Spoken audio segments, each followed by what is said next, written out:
Depuis toujours, des conflits majeurs touchent les populations à travers le monde. Ces conflits font grandement parler d'eux en raison de leur violence et de leur impact majeur à travers le monde. C'est le cas, notamment, des nombreux conflits qui font rage depuis de trop longues années au Moyen-Orient. La communauté internationale tente désespérément de trouver des solutions à ces problèmes qui semblent parfois insolvables. Il y a, par exemple, les États-Unis d'Amérique qui interviennent activement dans cette région du monde extrêmement instable. Ils tentent d'y instaurer un équilibre après avoir foutu le bordel en envahissant des pays comme la Libye ou l'Irak. On peut croire que les nombreux conflits au Moyen-Orient sont simples en regardant des films hollywoodiens, mais ils sont beaucoup plus complexes en vraie vie.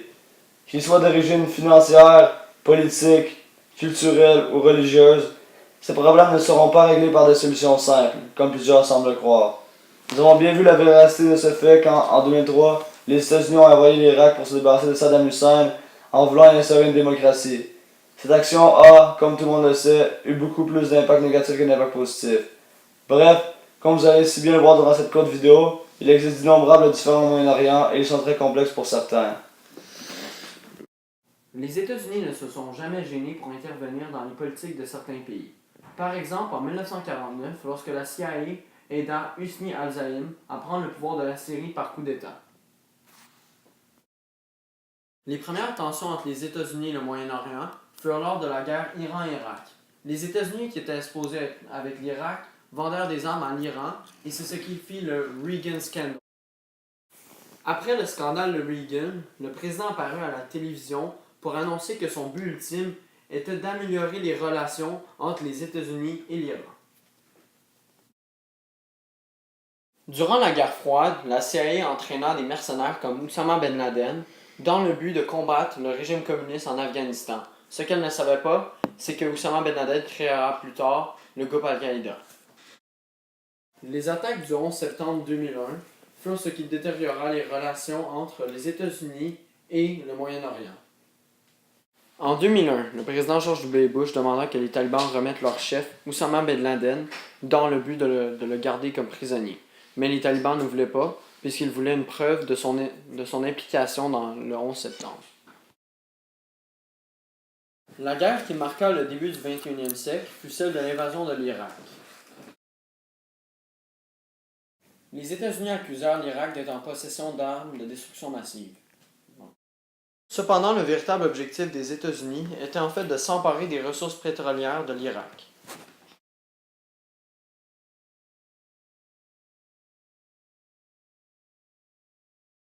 Comme le montre cette caricature, George W. Bush a été et est toujours très critiqué pour l'invasion en Irak qu'il a ordonnée.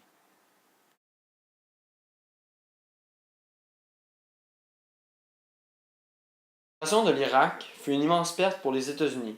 Ils perdirent environ 2 billions de dollars.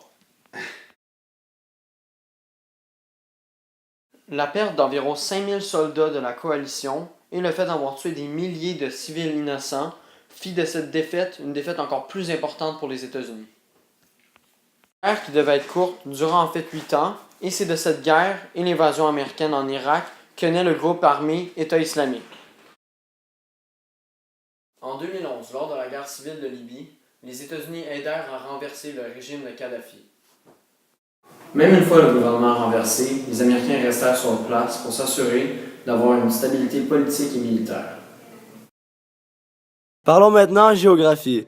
Premièrement, il faut comprendre que le Moyen-Orient est une région au contour imprécis. En effet, le Moyen-Orient est séparé en deux, le Proche-Orient et le Moyen-Orient. Le Proche-Orient regroupe les anciens pays du croissant fertile, c'est-à-dire la Syrie, le Liban, l'Irak et la Palestine. Le Moyen-Orient, quant à lui, fait référence à l'Iran, au Pakistan et à l'Afghanistan. On utilise cependant le thème plus large du Moyen-Orient pour parler de toute la région. De plus, les pays du Moyen-Orient sont répartis sur le continent asiatique et africain. La géographie du Moyen-Orient joue parfois des rôles très importants dans les conflits qui y font rage et qui nécessitent l'intervention des Américains. C'est le cas, par exemple, de la guerre israélo-palestinienne qui retient grandement l'attention des États-Unis. Les problèmes de ce coin du Moyen-Orient sont causés par des différends territoriaux. En effet, ce pays, qui est le seul État juif du Moyen-Orient, a été créé en 1948 au lendemain de la Seconde Guerre mondiale. Israël a été donné aux Juifs car ces derniers n'avaient aucun autre endroit où aller. Cependant, le territoire en question a été, en quelque sorte, volé aux Palestiniens, ce qui a grandement frustré ces derniers. Plusieurs pays arabes, comme la Syrie, l'Irak ou l'Égypte envahissent alors Israël. Cependant, les États-Unis interviennent et Israël s'en sort. Les Américains sont, encore aujourd'hui, activement impliqués dans ce conflit extrêmement complexe. La communauté internationale est à la recherche d'une solution à ce problème qui dure depuis déjà plus de 50 ans et qui semble parfois insolvable. Un autre conflit majeur qui attire l'attention des États-Unis est le groupe armé État islamique. Ce groupe, considéré terroriste par l'ONU, a commencé à s'étendre en Syrie en 2012 et a continué à s'étendre au fil des ans. En effet, l'État islamique voit son influence s'étendre à travers le monde en 2014, alors que plusieurs groupes extrémistes lui prêtent allégeance. C'est le cas, notamment, de Boko Haram au Nigeria, d'Ansar Bayt al-Maqdis en Égypte et du Majlis Shura Shabab al-Islam en Libye. L'État islamique atteint son expansion territoriale maximale en Syrie et en Irak en 2015. Nous pouvons également parler de la guerre civile en Syrie qui dure depuis déjà plus de 6 ans et qui a fait au-dessus de 400 000 morts.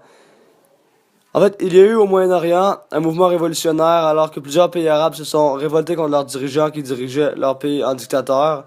Ce mouvement est appelé Printemps arabe et a eu de nombreuses conséquences au Moyen-Orient, comme par exemple le départ des chefs d'État en Tunisie, en Égypte, au Yémen et la mort du dirigeant en Libye. C'est ce qui a poussé, en mars 2011, le peuple syrien à se soulever contre son dirigeant dictateur Bachar al-Assad. Des combats violents sont en cours depuis 2011 entre les rebelles syriens et le gouvernement de Bachar al-Assad. Ce dernier ne respecte pas les droits de l'homme et attaque de manière barbare son propre peuple, ce qui nécessite l'intervention des autres pays du monde, comme les États-Unis. Le problème, c'est que la Russie est alliée au régime de Bachar al-Assad et elle interdit les Américains de s'attaquer à ce dernier. On peut comprendre que les Américains ne souhaitent pas déclencher une guerre contre la Russie et qu'elle se plie aux exigences de cette dernière. De plus, un autre fait complexe est que même si les Américains aidaient les rebelles, il y aurait de gros problèmes, car le groupe armé État islamique est présent dans les rangs des rebelles syriens pour foutre le bordel, si on veut. La perspective économique des interventions des États-Unis au Moyen-Orient est principalement basée sur le marché du pétrole. Le Moyen-Orient dispose de 47,3% des réserves mondiales de pétrole à la fin de 2015. Les Américains sont implantés dans la région depuis 1924. Avant la Deuxième Guerre mondiale, les Américains découvrent des gisements de pétrole de l'Arabie saoudite. Ainsi, en raison de sa position géographique, ses richesses énergétiques, ses dimensions spirituelles et ses turbulences politiques, le Moyen-Orient a une importance cruciale pour l'équilibre stratégique et économique du monde. L'intérêt pour la région est ancien. À la suite de l'effondrement de l'Empire ottoman, les Européens se sont répartis la région et ont exploité ses ressources. Après la Deuxième Guerre mondiale, l'affaiblissement de l'Europe et la montée de la puissance américaine changent la donne. Et surtout, par la découverte et l'exploitation du pétrole, le Proche-Orient devient le lieu des convoitises américaines. Les Américains doivent y faire régner l'ordre pour s'assurer la sécurité de leur approvisionnement. Pour l'économie américaine, le ravitaillement en pétrole saoudien est nécessaire au bon fonctionnement de celle-ci. En effet, l'Arabie saoudite recèle 260 milliards de barils de pétrole, c'est-à-dire les premières réserves du monde. Mais c'est aussi le seul pays à pouvoir augmenter sa production de pétrole dans une courte durée. De plus, le royaume saoudien vend à un prix préférable son pétrole et offre aux États-Unis le prix du transport, ce qui a créé, pour les Américains, une certaine sécurité énergétique. La relation avec l'Arabie saoudite n'est donc pas prête de s'arrêter. Ces deux pays sont interdépendants. L'un garantit des avantages économiques et l'autre profite d'un marché énorme et d'une sécurité militaire.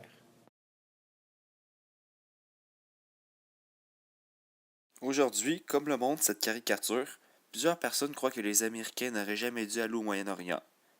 Tous les combats menés ont coûté des milliards de dollars et ont fait couler beaucoup trop de sang. Malgré les nombreux reproches envers le président Bush, il ne faut pas oublier les nombreux soldats américains morts durant le mandat d'Obama. Finalement, à l'heure actuelle, le rôle des troupes américaines au Moyen-Orient est entre les mains de l'imprévisible Donald Trump.